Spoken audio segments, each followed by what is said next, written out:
Hey guys, I hope you're having a great day. It's your boy Swamp Dweller back with another spooky video where I will once again be on screen telling some spooky stories from the great outdoors per the usual. With that said, I hope you're all having a great day. Sit back and relax because today's episode's gonna be pretty brutal. One of the worst mass killings in Canadian history. Tonight's story takes place in the magnificent Wells Grey Provincial Park in central British Columbia, Canada. The area is absolutely stunning and is on my bucket list personally of places to visit. With over 40 waterfalls, ancient volcanoes, and glaciers that have carved out rivers, there is nothing but serene beauty all around. On August 2nd, 1982, the Johnson family set off for a 2-week vacation, spending a few days visiting friends in Red Deer, Alberta, before making their way to Wells Grey Park. Bob and Jackie Johnson were in their early 40s.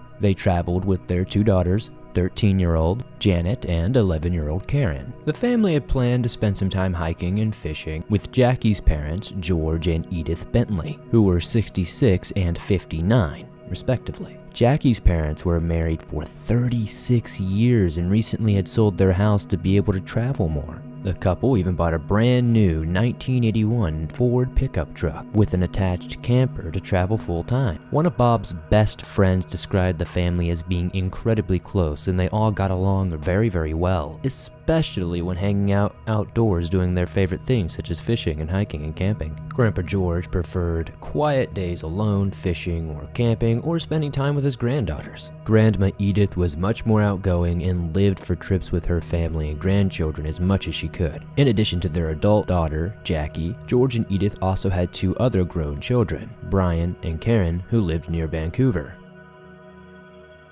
The disappearance. On August 16th, Bob Johnson failed to return to work at Gorman Brothers Lumber in West Bank. The Vancouver Sun reported that in Robert's 25 years of working at the mill, he had never before overstayed his vacation by any days. His colleagues wanted to take their concerns to the mill's manager, but coincidentally, he was also on vacation at the time. Instead, the workers called Jackie's brother and sister to check on the Johnsons. Jackie's siblings, Brian and Karen, went to the Johnsons' home in West Bank, and everything in the 3-bedroom family home looked normal. The phone line and electricity were operable. There was food in the pantry, and unpaid bills piled neatly on the coffee table. Family waited to call authorities, hoping to hear from their parents or Robert and Jackie.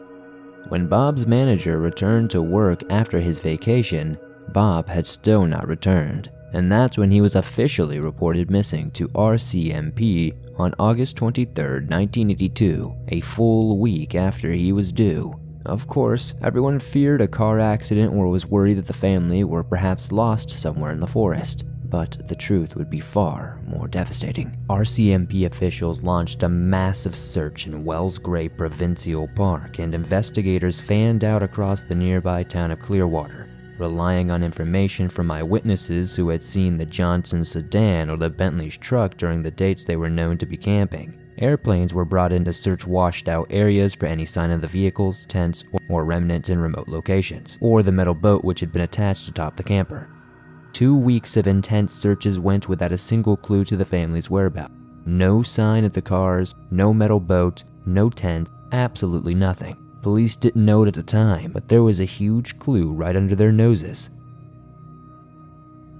A chilling discovery. 5 weeks after the family was last heard from, a mushroom picker named Kurt Crack found a burnt car 13 aerial miles from Bear Creek on a rural logging road. The driver's side door was still open. The car matched the description of the Johnsons' 1979 Plymouth Caravelle. Detectives checked the license plate number and, sure enough, it came back as belonging to Bob and Jackie. It was fairly evident to the officials that whoever lit this car on fire didn't just add a little bit of accelerant, they definitely, they went overboard to say the least. Whoever set it on fire had to have doused it in gasoline because everything from the springs to the floorboards, every little piece of metal was melted down to almost absolutely nothing. Inside the car's back seat was a pile of burnt bones, which were later identified as that of 4 adults. Inside the trunk were the remains of 2 girls, and unfortunately, but finally, the Johnson family and Bentley families had been found. Forensic analysis of the bone fragments showed that the family had been killed by a .22 caliber gun. Because the location was in an area that wasn't very easily accessible at all, it was assumed that a local may be involved with this crime. Investigators found 6 spent .22 caliber bullet casings around the area, and some beer caps from a brand that Bob Johnson was known to drink, as well as some full bottles of beer still cooling off in the nearby stream. This detail of the gun caliber, however, was held back from the press for some time. All they initially were letting on was that they thought that these 2 families had been murdered, and of course they were killed by shooting. They wanted to keep the specific weapon and caliber a secret because only the killer would know what caliber was used. Still, the Bentley's 1981 Ford truck, camper, and belongings were never found. The investigation. Authorities were able to confirm that before checking in with their adult daughter Karen, George and Edith Bentley did sign their names in a check-in book on August 3rd, but afterwards, government employees in the park went on strike, so that meant that no one had put in the registry for a couple of days. So no one would have noticed if they were missing or not. A gas station clerk in Clearwater told the police they had given the Johnson family directions. They sent them down into the park via an old logging road. This was on the weekend of August 7th and August 8th. The clerk positively identified the girls in the picture the RCMP was showing around. The gas station attendant specifically told the RCMP that the family were looking for good camping spots, specifically near wild berries because they wanted to collect some. The directions the clerk gave the Johnson family would have put them on that old logging road the same day heavy rains would have been coming in. News of the 6 horrific murders and arson spread far across Canada. Families in all provinces, but more specifically British Columbia, were absolutely on high alert. They were terrified that this murderer could strike again at any moment, and it could potentially be their family that was next. People and news outlets alike all theorized that this wasn't the work of just one man, this must have been the work of a team of killers. Heavy speculation was going on that Wells Gray Park may just have a team of murderers on their hand. Desperate for leads. By March of 1983, RCMP still had no named suspects and allowed something quite surprising. They let a Canadian documentary crew from a program called Citizens Alert put together a segment on the unsolved murders. A reenactment of the killings was filmed and then broadcast across Canada. Police had hoped the reenactment would spark someone's memory. The police were flooded with calls after this, but no solid leads ever came from this endeavor. In an effort to drum up any sort of leads, police investigators made an exact replica of the 1981 Ford camper that went missing, including the aluminum boat strapped to the top. In May, they drove the camper to British Columbia from Quebec, holding press conferences to publicize that the camper was coming to each city so people could get a good look at it and know if they've seen it or not, or if they see it in the future, they would be aware of what it was. Over 1,300 alleged sightings came flooding into the RCMP, and they had to investigate every single one of them. The RCMP also posted a $7,500 reward for any information that would lead to the arrest of the perpetrator. They also printed 10,000 missing persons posters. They sent them out to police detachments and post offices all across North America. By September, though, investigators started to put their attention on one specific lead. A mechanic from an auto body shop in Windsor, Ontario, came forward with some information and reported that 2 men who did resemble the composite sketches that were circulating around at the time asked him to paint the outside of a 1981 Ford truck. This mechanic said that both the men spoke with a thick French-Canadian accent. Apparently, they were carrying around a .22 caliber handgun as well. And apparently they even asked the mechanic where a good place to dispose of the gun was.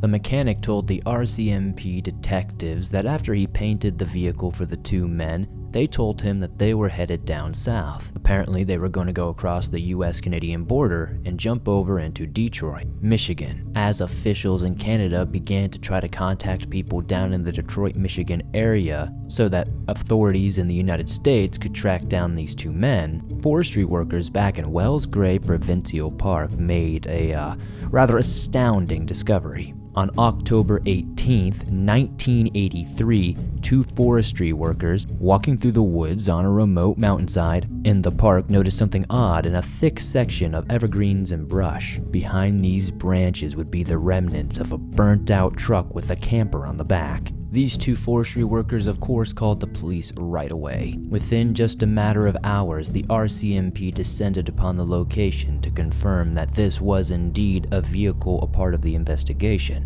After obtaining the license plate number, they were able to confirm 100% that this was the Johnson's Ford pickup truck.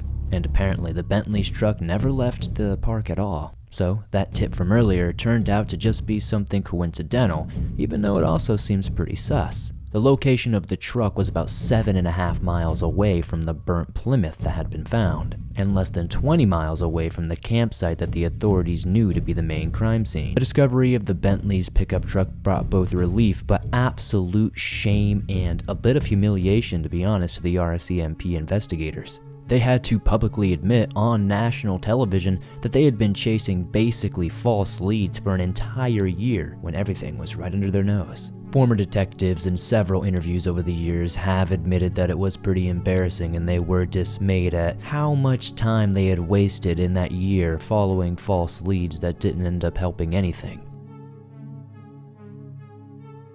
Finding a killer. With the Bentley's truck and camper identified, investigators restarted and started their entire investigation from fresh again. The truck being hidden so well in a very thick wooded area in a ravine was fairly curious to the investigators. Police actually had to chop down a significant amount of trees just to get the truck out of there and process it. According to an article in the Vancouver Sun, the underbrush was so thick that RCMP officials who were flying any sort of helicopter or plane would never have been able to see the vehicle among the brush. It was so covered in foliage it just wouldn't have been noticeable. One search and rescue volunteer told the newspaper that in the remote area where the camper was found, you could easily be only 15 feet away from it and not even know it was there. That's genuinely how dense these woods are. RCMP told the news outlets that since this was in such a remote and hard to get to area, that only someone who was local and lived in this area for a long amount of time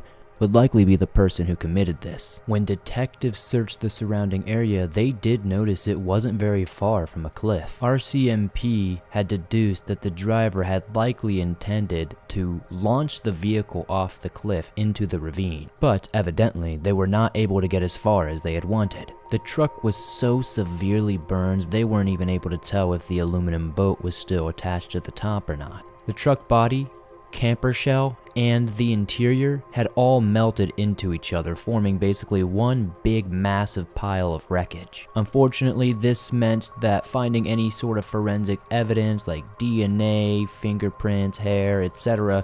would basically be impossible. Cleansed by fire, if you will. One notable discovery at the camper, though, was a single .22 caliber bullet hole on the side of the camper. At this point, investigators re-canvassed and re-interviewed everyone who lived in Clearwater and the surrounding areas, trying to resurface any clues they may have missed the first time around. They no longer believed the killer had left Canada.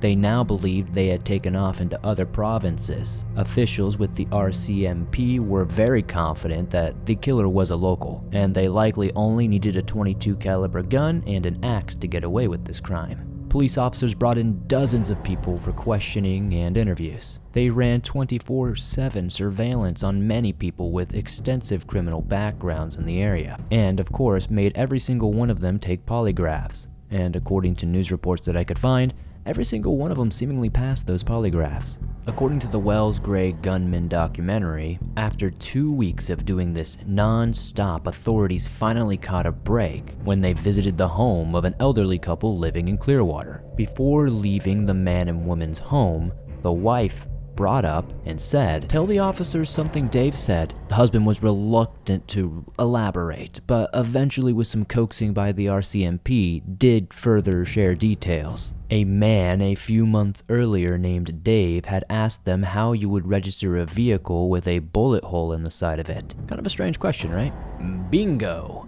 At the time, RCMP thought they had finally found their red herring. Also at the time, authorities never had released any information about there being a bullet hole in the door of the truck. They had mentioned that all the victims had been shot to death, but they had never ever said anything about the caliber or the extent of the damage done to the vehicles. They had just said they had been burned. They never said anything about any bullet shots, any gun holes, anything like that. The couple told officers the man they knew as Dave was 24 years old. His full name was David William Shearing. They said in the summer of 1983 he had recently moved to the Clearwater area after living on his family's farm, just outside of the Wells Gray Park area. RCMP had apparently interviewed David once before, earlier on in the investigation as they were going door to door for any sort of tips or information. At the time though, apparently nothing about David seemed very suspicious or off-putting to the officers. When the police tried to locate him in late October of 1983,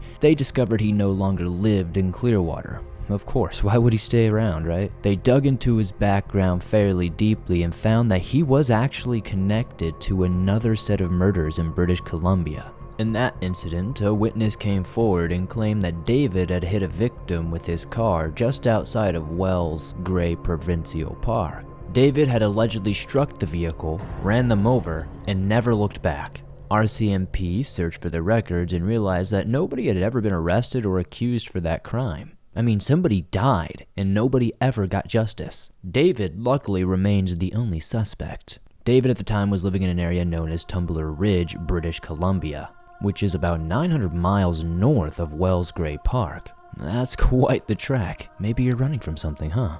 RCMP investigators reached out to the local RCMP chief investigator in that area. His name was Ron German. Ron told the homicide investigators that he was aware who David Shearing was because he had arrested him multiple times for petty theft and traffic violations. Ron said that David would never look him in the eyes, which was always off-putting, and had a general demeanor of being unsavory and definitely not trustworthy. Just a few months after David had moved to Tumbler Ridge, Ron had pulled him over for a routine traffic stop. He noticed David was hauling a bunch of newer-looking tools in the back of his pickup truck. When the detective asked David where these tools had come from, he claimed that they were his and he was coming back from a work site. The next day, Ron got a call from 2 stores in town that they were missing over $40,000 worth of tools that had been stolen. Ron arrested David for the theft, but Canadian laws in the 1980s for theft were fairly lax and they weren't very heavy-handed, if you would. So unfortunately, David was released and continued to commit misdemeanors and thefts throughout the town. When Ron learned that David was the main suspect for the Bentley Johnson murders, he immediately knew he had to arrest him as quickly as he could. However, his counterparts in Clearwater told him to hold off, at least just for now. They wanted to surveil David a bit more and see if they could gather any more information that could incriminate him further. Exactly 1 month and a day after the discovery of the burnt-out camper, RCMP team led by Chief Ron German approached David as he was getting off of a local bus to come into the station for some questioning. David asked if he was under arrest and Ron said no. Ron said he and David rode for 2 hours in his squad car until they reached the RCMP post in Dawson's Creek. This place would be better equipped with interrogation rooms that would help keep it a bit more private, as well as recording what was going on inside the investigation room. The entire drive, David was calm, didn't really say much. He sat in the back seat with no handcuffs on, smoking a cigarette. But Ron? He was anything but calm. Once at Dawson's Creek, Ron German handed over David to RCMP investigator Michael Eastham and another detective from Clearwater. Now, Michael was actually the only RCMP investigator I was able to actually get pictures of for this video for you. Even though they didn't have any physical evidence that would tie David to the murders in the Wells Gray Park area, they decided to try to push forward and get a confession anyway. Investigator Eastham asked David about the hit and run that he was apparently sighted at. Eastham told filmmaker Steve Allen that at the first mention of the hit and run, David immediately softened up and honestly appeared to be relieved. Within just a few minutes, David completely confessed to the deadly hit and run. Leaning into David's sense of relief for confessing about the hit and run, authorities then confronted him about the Bentley and Johnson murders. For more than 45 minutes, authorities talk all about the details of this case. Everything they were talking about with David was public knowledge. They discussed the victims, where their burnt cars were found, and then investigator Eastham asked David if he remembered about hearing where the victims had been killed. David answered and said Bear Creek Campground. Now this was finally the investigator's ace in the hole. The RCMP had never said anything publicly about the campground. The location of what the investigators believed to be the initial crime scene was always kept very close to their chests, and never one time was it discussed in the public. David had slipped up, and Eastham had knew it. The next few moments were incredibly crucial for the investigators to get David to confess to these murders. They told news outlets that the moment David realized he had said the location of the murders, he began to sweat profusely. He began chain-smoking cigarettes and becoming combative. The RCMP investigators did not let up there though. They became much more aggressive with their line of questioning, and after around 30 minutes of this, David broke down and began to cry. He had confessed that he had done all 6 killings and disposed of the family's belongings.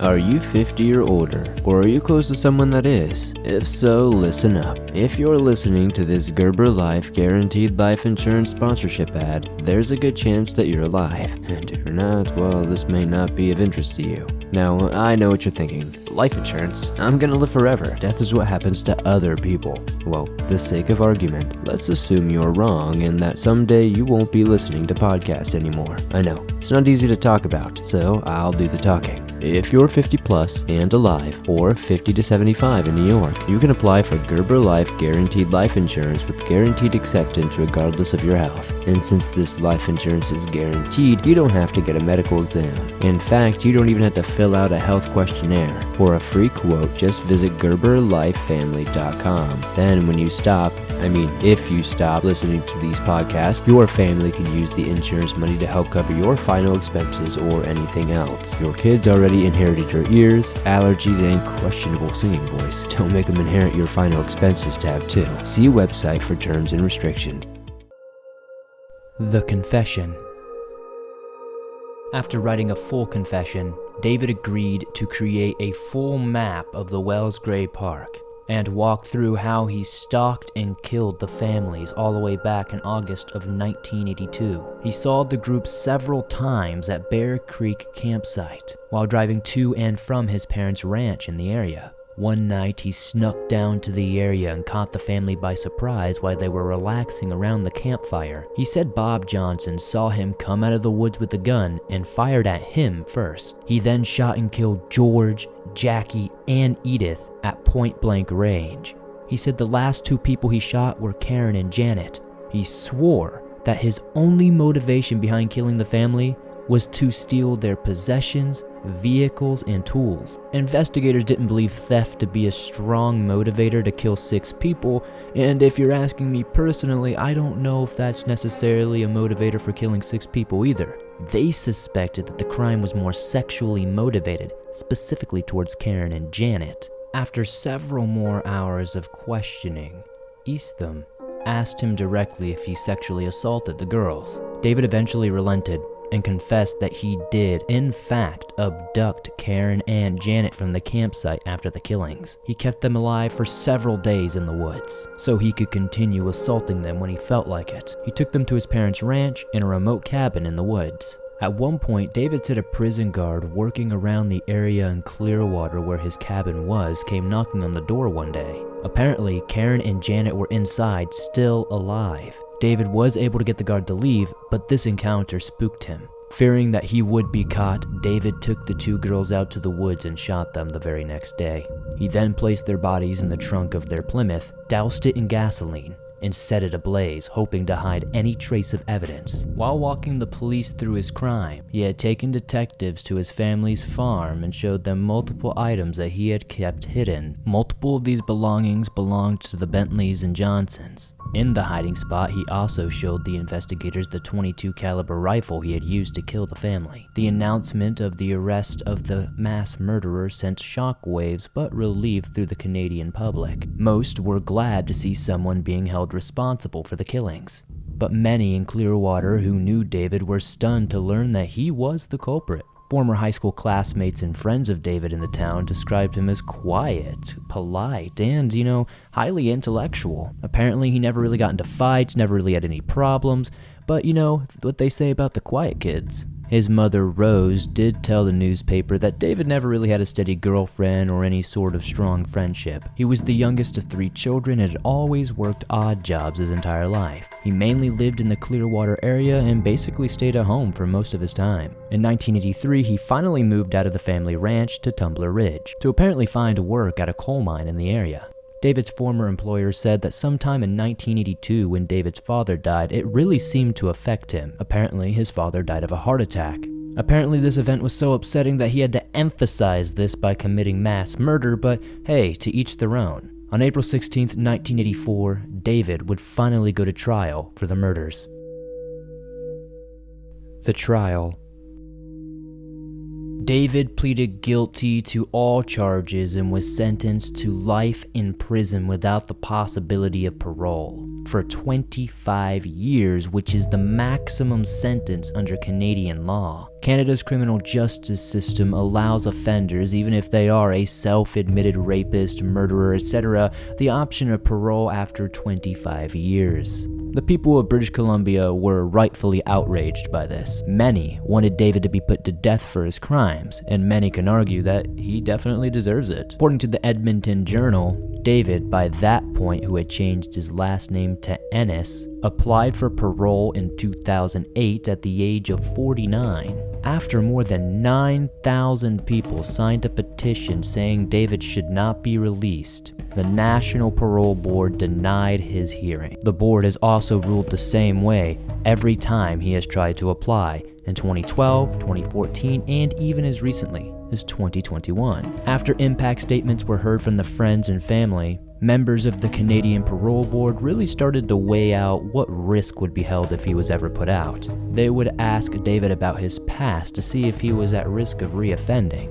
In the end, the parole board did say while they have noticed many positive strides in David's life to be a better person, due to his incarceration, they didn't think he was ready for release. Parole board Delaney Doe thanked everyone who participated in giving her impact statements. Before making a statement, she read aloud to Dennis saying, "You're serving a life sentence, but the victims, the community, they're serving an indeterminate sentence. There are some positives in your case. You understand that you're a work in progress, but there are overwhelming negative aspects in your case. The most appropriate place for you to make the gains is in the safety and security of the Institute." I've got to say, David seems to be living a pretty good life despite being behind bars. He married a woman in 1995 and gets conjugal visits where he gets to visit his children. He claims that he has found faith with God and has reformed entirely, but what serial killer doesn't say that? Author Alan Warren interviewed David in prison for his book Murder Times 6. After interviewing David in person, the interviewer allegedly left the prison with the impression that David really did want to be a changed man. But then again, Alan said that's exactly what all serial killers do. During his interviews, Alan got to see the inside of David's cell. The small space was simple, had a TV, and on a regular basis, David could come and go as he pleased from his cell, even finding time to tend the garden in the prison yard.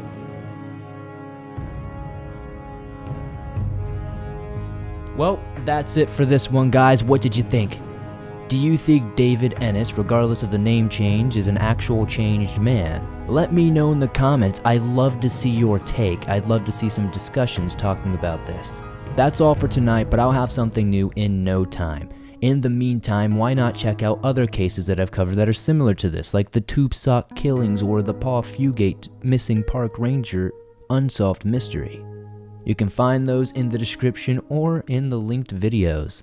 Be sure to punch that like button, subscribe if you're new, and I'll see you soon with another creepy episode. Man, I definitely cannot wait for all the, oh my god, he's a Florida State fan comments. It's gonna be great. Hey everyone, and welcome back to another video on my channel. I hope everyone's doing well, but no matter how you're feeling, today is going to be a little bit better because I've got a new story for you. Today we're once again getting into some more disappearances, this time in the Ridley Creek State Park. I thought it might be fun to discuss a lesser known park. There are many state and national parks across the country that many people may never have heard of, and there's plenty of strange mysteries in each one of them. At the very least, I thought it would be cool that we could accomplish the feat of sharing a story you likely haven't heard before. The Ridley Creek State Park land was originally purchased in the 1960s and officially dedicated to public use in 1972. It covers over 2,600 acres in Delaware County, Pennsylvania, and includes parts of Edgemont, Middleton, and Upper Providence townships. Though it does have a variety of hiking trails, it's not uncommon for locals to just kind of walk through the woods freely. Aside from the usual park activities, this park also has a 300-year-old plantation that has been restored using nothing but 18th century tools. And on any given day, you can actually see interpreters and reenactors on those very grounds to this day. You can see them mending a fence or baking bread. It's actually really cool. They essentially recreate the lives of the former owners. They also have a formal garden area designed by the Olmsted brothers.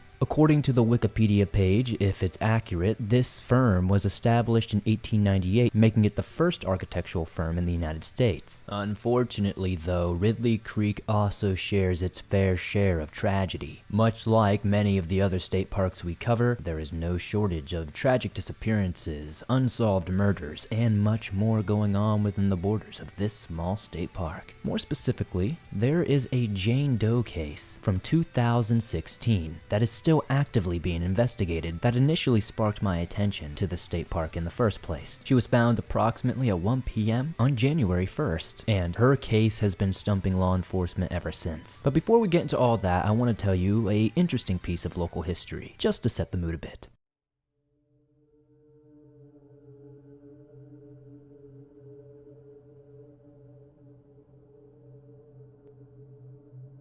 Thanks to library archives, a current resident by the name of Carla Welsh found a newspaper article from 1902, and she instantly knew that others would be just as interested in seeing this as she was. She then shared the information on her social media, and it quickly spread through the small town like wildfire. Interestingly enough, it seemed that many people weren't even aware of this piece of forgotten history. And luckily, Carla discovered it just by chance and was able to resurface it for all of us to enjoy, or I guess, be aware of.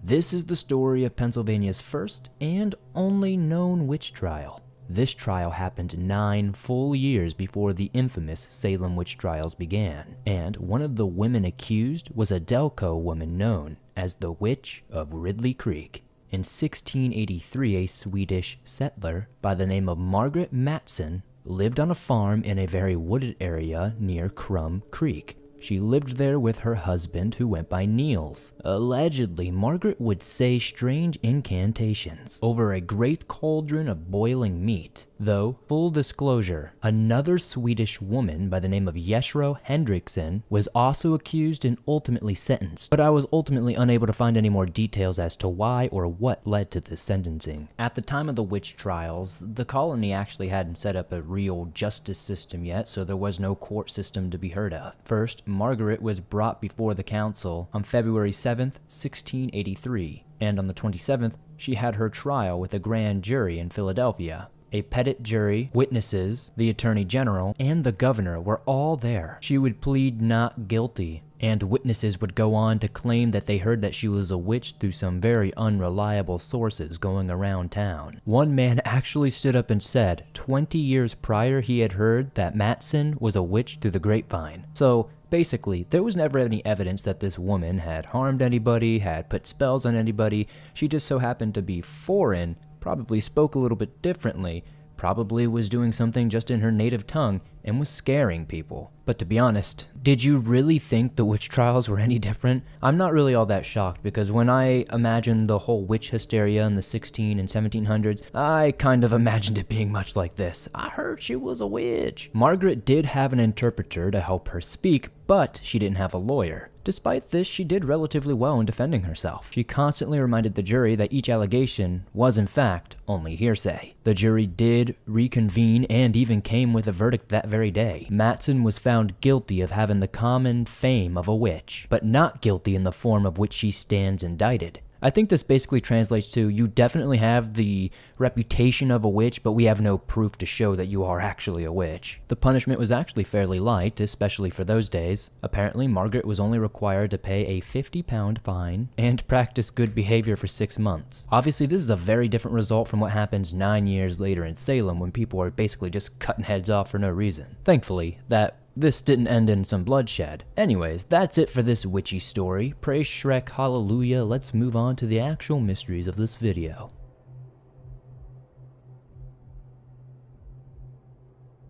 Okay, so cool history aside, let's get into some modern disappearances. Starting in 2012 with 44-year-old Teresa Mastrocola. She was a master sergeant with the Coast Guard and an avid hiker who would often leave town for days at a time to explore the wilderness. She also worked as an imaging equipment specialist at Delaware County Memorial Hospital, and it would be her co-workers there who would ultimately report her as missing when she failed to appear for a shift. On Sunday, December 2nd, she was seen leaving her home sometime between 9 and 10 a.m. that morning. A witness who saw her described her as getting into her car wearing her hospital scrubs, assumably showing that she was headed to work. She was also caught leaving work that same day on some surveillance footage from the hospital. But that would be the last time anyone would ever see her alive. Police began their search with Teresa's silver 2006 Mazda, but they would actually discover her body in Ridley Creek State Park on the following Saturday with no sign of her car anywhere. In fact, I can find no mention of the car ever being found anywhere in my research. One would definitely think this is a sign of foul play. Where possibly could her car have gone after she reached the park? The medical examiner ruled her death as helium inhalation causing asphyxiation, and ultimately ruled it as suicide. But does that mean that someone coincidentally happened to steal her car that same night? I mean, it's a big coincidence if so, but I guess it is a possibility. Or was it not really a suicide after all? There is very little known information about this case. Maybe we're missing a key detail to make this whole thing fall into place. Who knows? But as it stands currently, this is basically all we know about this story, and I'll definitely keep you updated if we get any more new information around this story. As for that Jane Doe case no one even knew about until 2016, on New Year's Day, when a couple was hiking through the park, they just so happened to veer off trail into one of the more densely wooded areas of the park, only to discover a body and immediately dial 911. State troopers arrived on the scene, and after a 20-minute trek to the area the couple had been, they then saw the remains. They were fully skeletonized and clearly had been there for quite some time. After their initial examination, investigators thought that she probably had died sometime in the winter of 2014. She was a slender, white female with brown hair and a prominent jawline. Though they originally believed her to be in her early 20s, that estimate was eventually revised and bumped up to 45. Her height ranged from 5'3" to 5'10". Unfortunately, this is an incredibly vague description. This description could probably be applied and be applicable to most women we know in our everyday lives. It doesn't really help anybody slim down anything. Investigators tried their damnedest to try to find any information or tips that could help identify this Jane Doe, but to no avail. Jane Doe's death was nearly impossible to determine, but police, for some reason, were rather confident that they could identify her rather shortly. Upper Darby Police Department Superintendent Mike Chitwood stated he believed it could be the remains of Amanda DeGio, who did go missing in 2014. This statement was taken very poorly by the family, though. Amanda's sister Nicole made a statement on Facebook saying the comments were inappropriate and unnecessary. After receiving information that the remains were in fact not her sister, Amanda had all 4 of her wisdom teeth pulled, and Jane Doe still had all 4 of their wisdom teeth. When the 24-year-old mother of two from Drexel Hill vanished, she left behind her phone, her wallet, and didn't bring any extra clothing, though she was not reported missing until August 27th. She had not been seen by her family since returning from Florida in the first week of June, and since it's reported that she doesn't drive, it's unknown how she left home. Nicole worried her sister was being held against her will somewhere, and often searched for her sister in areas well known for drug use and other things. She mentions that she went and looked everywhere in every bad neighborhood possible where she could think somebody would be holding someone. I should be upfront and note that on the FBI's website, it does note that Amanda was a known heroin addict, but I don't think that makes their life in this case any less important. Drug use is a ugly thing, and we all most likely have family members who have dealt with it in some form or another. Addiction can really ruin somebody's life, even if they are a great person. So we shouldn't use that as who they are. They're still valuable, and so many cases get swept under the rug because of these connotations. Nobody is lesser in society because of their hardships. Amanda was also known to suffer from bipolar disorder. Though the case is now over 8 years old, investigators are still diligently looking into what happened to Amanda. Investigators are in fact still following every lead. This past September, local and federal authorities searched a property of a home on Red Bump Road in Nottingham. Amanda's mother and sister were on scene that day, but unfortunately no closure would be found. No remains were found on the property, and Amanda's case remains unsolved. With another case so similar, the odds that a match would be made seemed to be in the investigators' favor. Just kidding. That's not really the case most of the time, is it? Jane Doe remained unidentified. Her dental records and DNA were checked against the National Missing Persons Database, but no dice. They even had isotope analysis done on her hair and teeth to help determine maybe where she lived. And it revealed that she was most likely born in Pennsylvania or a surrounding state. Eventually, investigators turned to the Florida Institute of Forensic Anthropology and Applied Science in order to create a facial reconstruction of the victim. With a new image to show to the public, authorities were feeling reinvigorated that someone may just recognize Jane Doe. Unfortunately, though, they still weren't so lucky. When the case began to run cold, officials released a description of everything found with the body, which consisted of Gloria Vanderbilt brand blue jeans, a blue winter jacket, and a pair of size 9 black totes boots. Nearby was a green plaid blanket and a Route 66 backpack, a navy blue canvas bag, a pair of size 9 gray and pink sneakers in the Skechers brand, a box cutter, and 2 empty pill bottles. Again, this resulted in 0 leads. It seemed as if nobody at all on this entire planet was missing Jane Doe of Ridley Creek. At a dead end, the investigators decided to reinvestigate the victim's clothing. Now that the mud had dried, 3 gold rings had fallen from the victim's pocket. Each was yellow gold, but the metal had darkened from decay. One was a Clodagh ring with a green stone. Apparently it's like an Irish ring, commonly used for friendships, engagements, and weddings. So basically it could mean anything. One of the rings seemed to have initials carved into them. They could definitely make out the letter C, but the second letter was a bit too distorted. It could either be CA or CR. Some have theorized that Jane Doe could have been a homeless woman who succumbed to the elements in the winter, and that could explain why none of her loved ones are aware that she's missing or care, I guess. Then there are those who have made this crazy story that this woman would sell these gold rings in the park. But again, there is no evidence to support any of these rumors and are probably just local speculation. Those rings could have been of great sentimental value to Jane Doe, but I guess we will never know. Maybe she did sell them. Maybe they weren't even hers. But since they're found in the body, you gotta assume they are. I can confidently say that I don't think she expected to die the night she did. We must consider the way the rings were found on her body though. Since they were concealed and hidden and not on the body itself, maybe she was hiding from someone or hiding them from someone.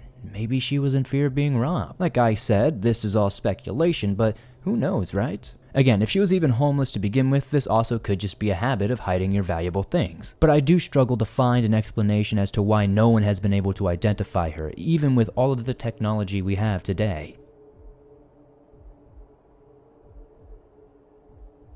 Let's close today's video with a discovery made just this past March, when a volunteer organization by the name of Adventures with Purpose sent divers to Ridley Creek Marina. This group has actually been responsible for solving multiple missing persons cases in this manner. This time, they were contacted by the family of James Amabile, a man who went missing in 2003 at the age of 38. The day James disappeared, he was on his way back from the babysitter's house picking up his children. He called the babysitter to say he would be about 5 to 10 minutes late picking up his daughters. After that call, they never heard from him again. The location his body was ultimately discovered is actually only a couple of blocks away from the babysitter's home, which only makes the situation that much more tragic. Perhaps there is something to be grateful for though. Apparently he was the only person in the vehicle at the time of this accident. Had this car crash happened after he picked up his daughters, this could be a much more tragic situation. James wore an insulin pump and would become disoriented due to low blood sugars. It is believed that this played a part in his demise. Thankfully, now the family can finally have closure and peace knowing this. While the license plate from the car was confirmed to be that of James, they could not confirm the identity until the coroner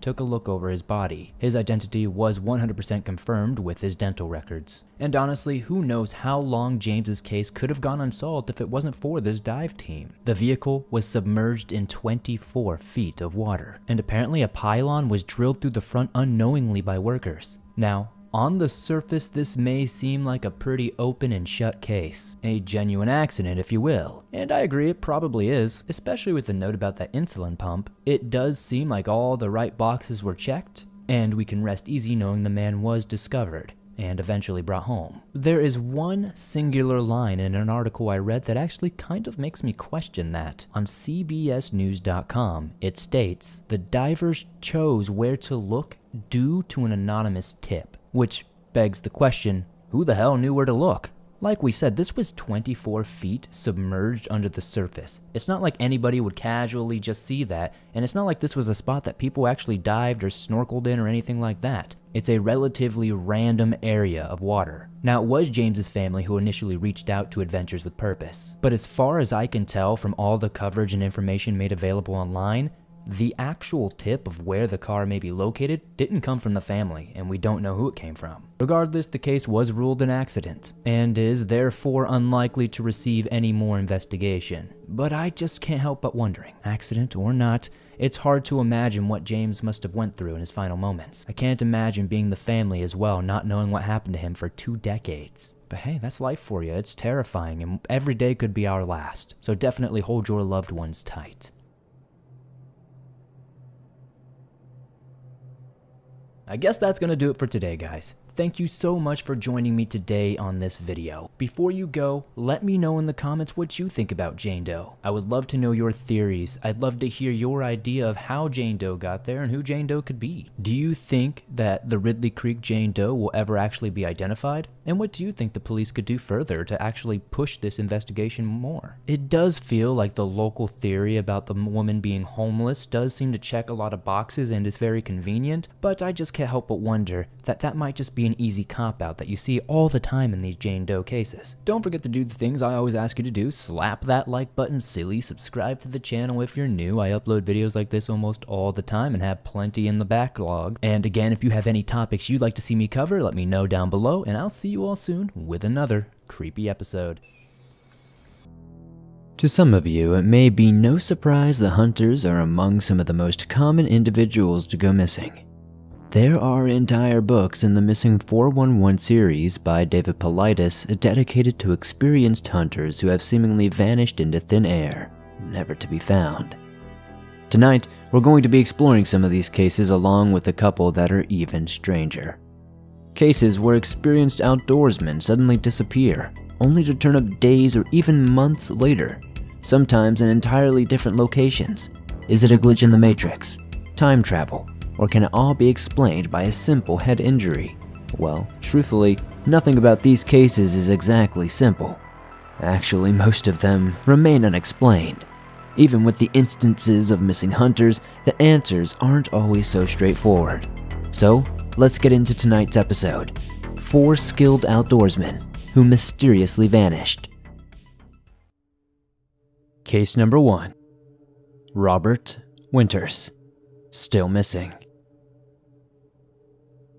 Robert Winters was a 78-year-old experienced hunter who went missing in 1969. He disappeared in Sparks Lake, Oregon, while hunting with his 3 sons, also experienced hunters. They understood weather conditions weren't ideal for the higher elevation, so they agreed to set up base camp. When it came time to split up, they each claimed a certain area near camp. Again, they agreed to stay at a lower elevation, only covering familiar territory. Though the men were separated for quite some time, they were never too far apart. A couple of hours later, each of the sons had returned to camp, but there was no sign of Robert. Initially, the brothers combed the area on foot, searching in and around where their father set up earlier that day. After nearly an hour of searching independently, they sought real help to locate their father. It was getting dark and the weather was only getting worse, so they were considerably scared. Eventually, over 60 searchers were assembled. Unfortunately, shortly after Robert went missing, the area experienced heavy snowfall and a snowstorm overtook the entire area. The only early discovery were some tracks in the snow. These tracks were at a higher elevation, traversing upwards, not in the same area or direction Robert would likely have been in. They were later determined not to be his footprints. Roughly 9 months after Robert's disappearance, searchers discovered some of his belongings near the area he vanished. All of the items looked to have been carefully removed. There was no shredding, tearing, or ripping involved. No blood either. Just one singular hiking boot, a single glove, a pair of glasses, and Robert's gun. All near the base of a tree. In addition to the nearly perfect condition of these belongings, the fact that there was no blood, no bones, or any real signs of death, well, it was quite simply puzzling. Had Robert simply passed away from the elements? If so, they would expect to find some sort of DNA at or around the scene. Deputies Mel Newhouse and Norman Thrasher were present at the discovery and described the scene as very odd, as not one single bone or bone fragment has ever been recovered despite an extremely detailed search. Robert had just up and vanished, and the only clues left behind were an assortment of things he had on the day he disappeared. After so much time has passed and under such grueling conditions, there was no way Robert could still be alive. Though his body was never discovered, the coroner signed his death certificate in the same year they found his belongings. This meant he was now legally deceased and his family could move forward with funeral arrangements. 1 year later, Robert's dentures were found in the same area his clothing and gun were previously located. No new discoveries have been reported since, and Robert Winter's case remains a mystery, not only for his family and locals in the area, but also for investigators, hunters, and outdoorsmen alike. What do you think happened to Robert Winters? Case number 2. David Peltier, still missing. This case also involves a missing hunter, and like Robert Winters, David Lee Peltier has never been found. On November 3rd, 2018, Lee Peltier and his 3 friends decided to take a brief but familiar hunting trip through Namaji State Forest in Hinckley, Minnesota. All 4 men were experienced outdoorsmen. They weren't dressed for nasty weather though, as this particular hunt was meant to be a quick expedition for lunch. Lee headed towards a nearby pond with John Warner, who was a part owner of the cabin they were using. According to Peltier's daughter, John and Lee separated intentionally with plans to meet up again. John made his way to higher ground atop the bluff while Lee walked along the pond's edge to flush out any deer. The hope was to send them straight into John's awaiting sights, but things didn't go according to plan. Peltier never showed up for lunch that Saturday, but his friends assumed he was trailing a deer. They really didn't think much of it at first, but soon an hour turned into a couple of hours, then dusk, and shortly thereafter it was dark. Lee's friends were officially starting to worry. With no cell service to be found, the men built a huge bonfire outside the cabin and listened for gunshots. If a hunter is in distress, they'll shoot 3 shots into the air, so they were waiting to hear anything like that, which they did not. They stayed up all night waiting for him. Megan DeCourcy, one of Lee's daughters, explained in an interview shortly after he went missing. The unkind change in weather hindered the search for their friend. The rain turned to snow and the temperature had dropped below 20 degrees. With the elements working against them, it was eventually decided to continue their search on foot in the morning. At dawn, the three men went out to continue their search for Lee. Then they headed down toward town, over a half-hour drive away, to call 911. That call came into dispatch at 11:24 a.m., and within less than an hour, a real search was underway for Lee Peltier. The initial search included 5 officers from the Pine County Sheriff's Office and the Minnesota Department of Natural Resources, who searched on foot and by ATV until nightfall. The next morning, friends and family from the metro area came to help search. The area that the hunters were in encircles nearly 93,000 acres in Pine and Carlton counties. Search crews and investigators reported the wet and treacherous terrain, such as swamps, bogs, dense tree lines, which all made the search incredibly difficult. "You have to see it to believe it. It's just one giant bog," Lee's son David said of the search area. "There's some high ground in there, but not very much. It's so thick, it's easy to get turned around. We had a group of 12 of us in a search party and we thought we were walking west, and then we stopped and looked at the compass, and we were going southeast." He continued, "They typically find lost people within a half-mile of their last known location, but I think it's a lot further away than they think. He was physically fit, and I think he covered a lot of ground." David believes his father, who visited the same cabin the previous winter, became hypothermic due to the conditions he faced, combined with the lack of protective gear he was last seen wearing. According to Lee's daughters, their father didn't have a backpack, water, or even a lighter on them. They, along with the others, speculated he could have possibly fallen into the pond he was circling, or he could have gotten turned around, subsequently getting lost. In an interview towards the end of the search, the family said every time they walked out of that forest, they felt like they were leaving Lee behind. They continue to search the area and ask locals to help keep their eyes open. They know he's still out there. When investigators received cell phone records from AT&T, they showed that Lee made 3 phone calls at 1:40 p.m. on November 3rd, one to each of his 3 fellow hunters. According to Lee's daughter, his phone hadn't died until 5:30 the next morning. She recounts that if he had somehow fallen or gone into the water on Saturday, his phone could have died long before Sunday morning. "It's so hard and confusing because you think one thing makes sense and then it doesn't," she said. He's been hunting all his life. He grew up on a farm, he loved the outdoors, he would have known to fire his gun. If he were going to take cover, if he found a cave or something, he would have put a clue outside, left some sign. There has never been any recovered evidence relating to this case. No leads since the initial investigation in 2018. No DNA has ever surfaced in or around the area where he went missing. Unfortunately, as it stands today, nobody knows for sure what happened to Lee Peltier. Case number 4. Danny Filippidis. Missing 6 days. Firefighter Danny Filippidis suffered a head injury and went missing while he was on an annual ski trip with coworkers. What is especially puzzling about Danny's case isn't that he just went missing, but also when and where he was found. Danny actually ended up wandering around a parking garage in Sacramento 6 days after he vanished from a ski resort in Lake Placid, New York. Not only were these places over 2,000 miles apart, but Danny had no recollection of how he had gotten to California in the first place. What's more, he didn't even recognize the clothes he was wearing, the items he held, or his surroundings. It was entirely foreign. For a while, Danny and his loved ones weren't sure exactly what happened to him, not literally or medically.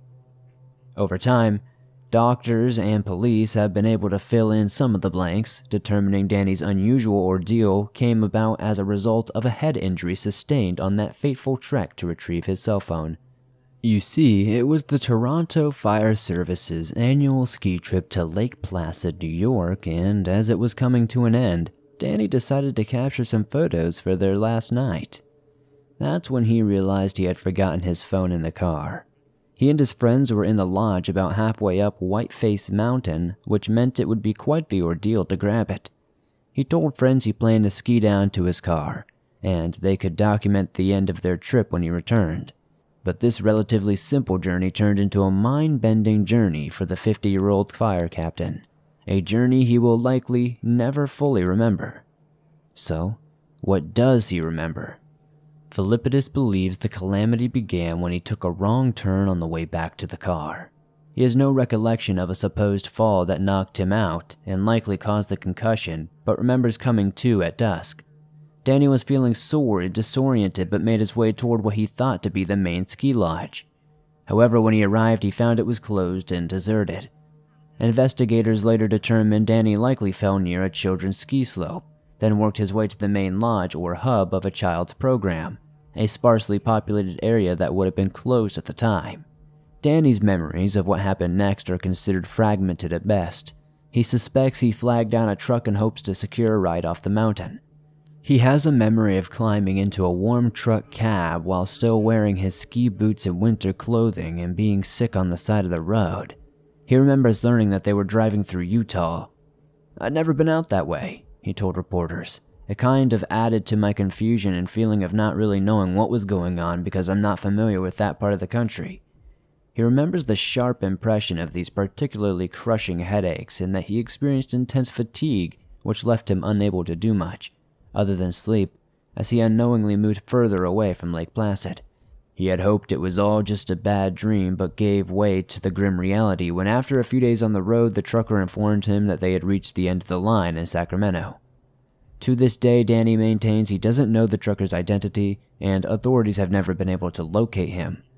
Danny found himself wandering, intent on contacting his wife but not sure how. Miraculously, he still had the credit card he used to pay for his lift pass in Lake Placid, along with some cash. With this, he was able to purchase a cell phone, but this was not an easy task given that the fact he had no form of identification, only the card. Even after obtaining a phone, Danny couldn't immediately remember his wife's number. He ended up on the internet, and that's when he realized he was the subject of a missing person investigation.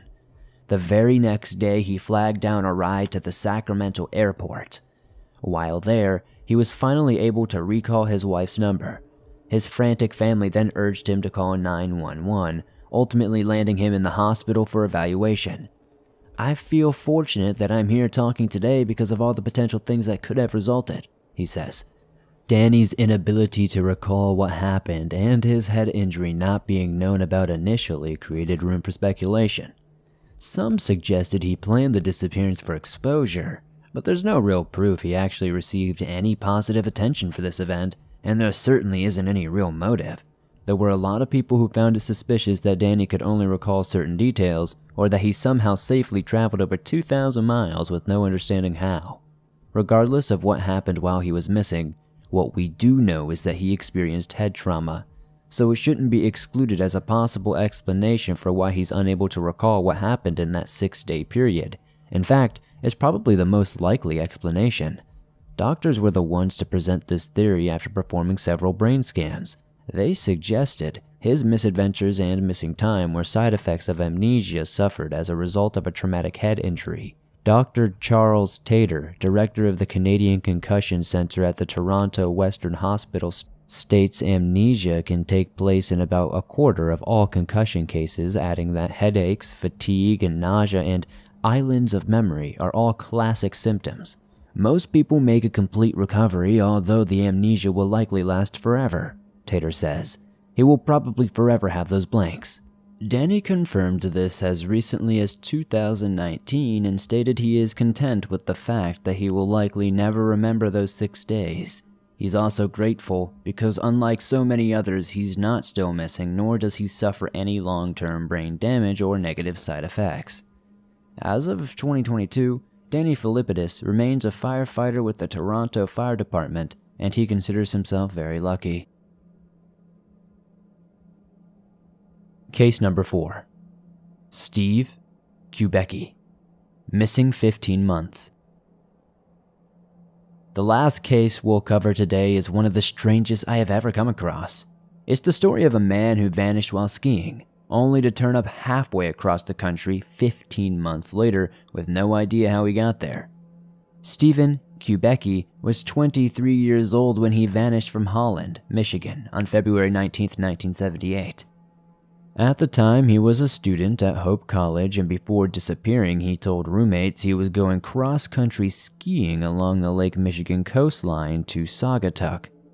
Hours later, when Stephen still had not returned back, his roommates called the police. Soon the state police and Coast Guard were using helicopters and tracking dogs to locate the student who had been missing for an undetermined amount of time.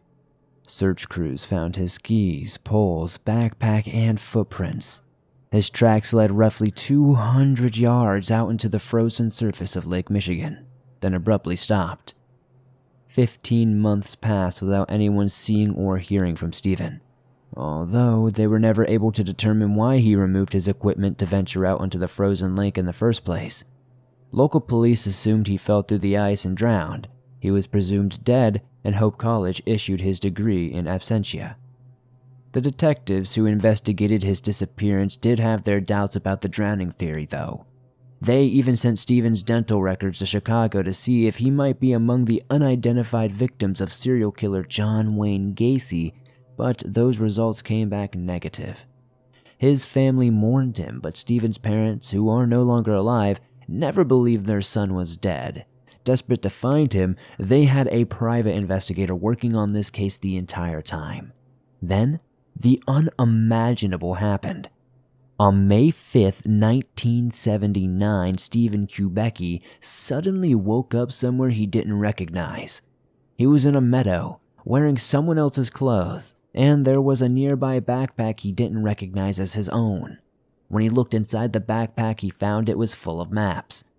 "I would guess I was hitchhiking," Kubecki recalled of this initial moment. He then walked into town and looked at a newspaper. Pittsfield, Massachusetts. Then he noticed the date. He was shocked to find 15 months had passed and he was 700 miles away from where he vanished. After his reappearance, Kubecki told reporters when he first came to, he had $40 in cash, new glasses, shoes, and a t-shirt from a marathon in Wisconsin. "I felt like I've done a lot of running," he said in an interview after his return. His memory up to his disappearance remained intact, and he reported his last memory was of feeling cold and scared and being lost in a frozen darkness.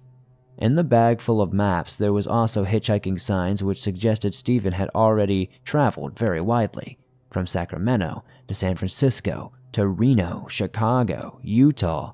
According to him, he had not been planning to travel to any of these places. In his initial police interview, he stated he may have been heading to his father's house, which sat about 40 miles outside of Pittsfield, Massachusetts, but he made no plans to visit him, so he couldn't be sure. Stephen has and still claims to have no recollection of anything that happened during his 15-month disappearance. So how or why does he have memorabilia from marathons he cannot remember? It's sort of terrifying, but the more you read about Stephen, the more you understand that he's equally, if not more, invested in this story than anyone. It's truly a wild mystery. What's also mysterious is Stephen's response to requests for interviews since his initial reappearance. Outside of his initial police interview, he has absolutely refused to speak to the media or any sort of news outlet about the incident.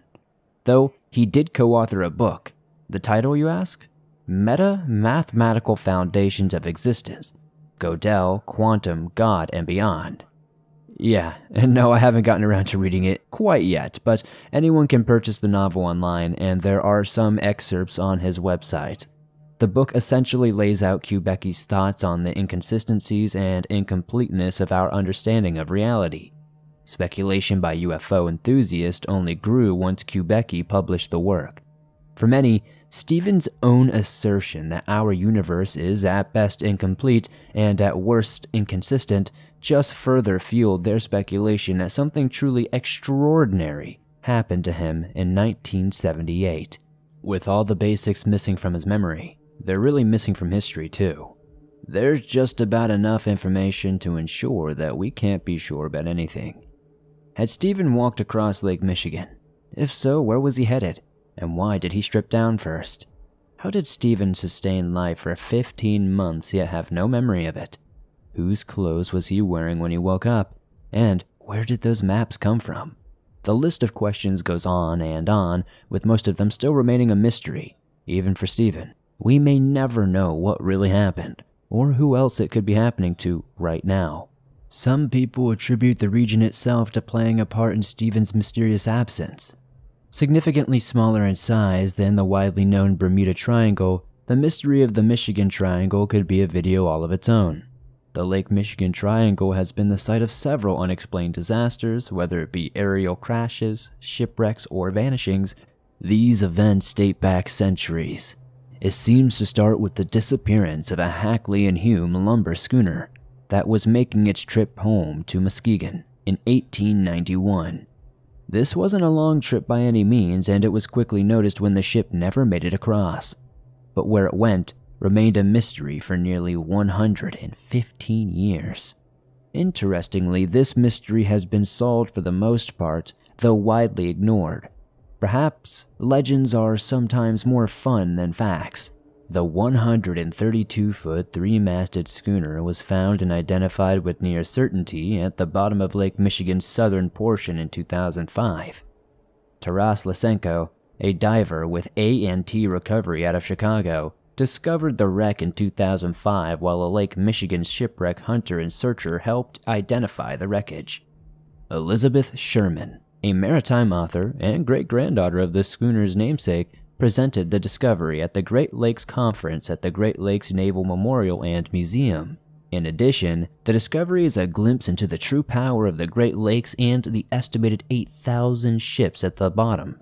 Divers have even confirmed a Stonehenge-like structure underwater in Lake Michigan.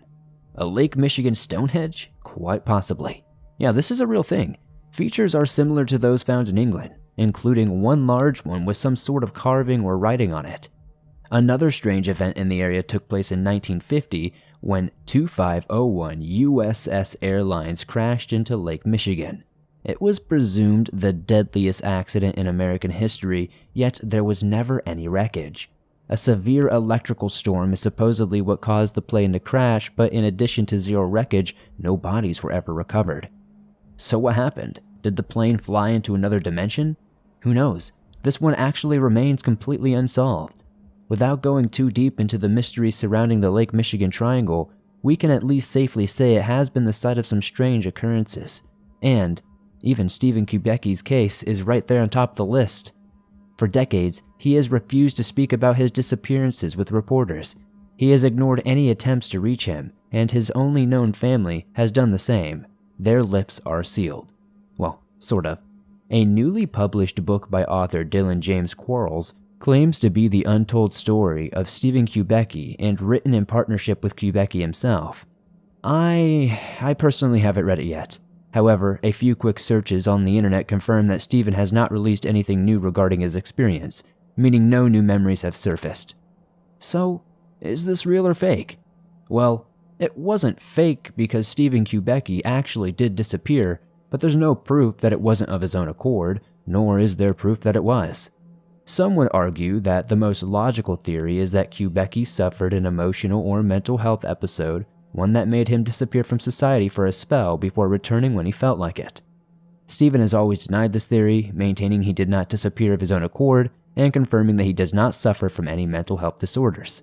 Today, Kubecki remains alive and well, working as a psychologist in the Pacific Northwest. He still maintains having no memory of those 15 months he was missing.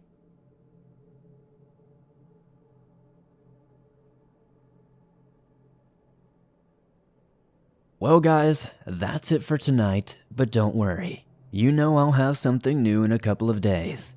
Besides, if you get really bored, you can always hop on over to my second channel and check out the Dark Side podcast. You'll find more of the true horror you already love with bonus deep dives into everything from gaming to other YouTubers. So, what did you think about this episode? Have you heard about these cases before, or did you find them interesting? I'd love to hear your thoughts and even theories in the comments. Thank you so much for tuning in, and have a great night, everybody. Be sure to punch that like button in the face like it just insulted your mom's famous macaroni casserole. Subscribe if you're new, as it helps the channel grow. Join me over on Instagram, Facebook, Twitter, all those other good social medias. And I'll see you all soon with another creepy video.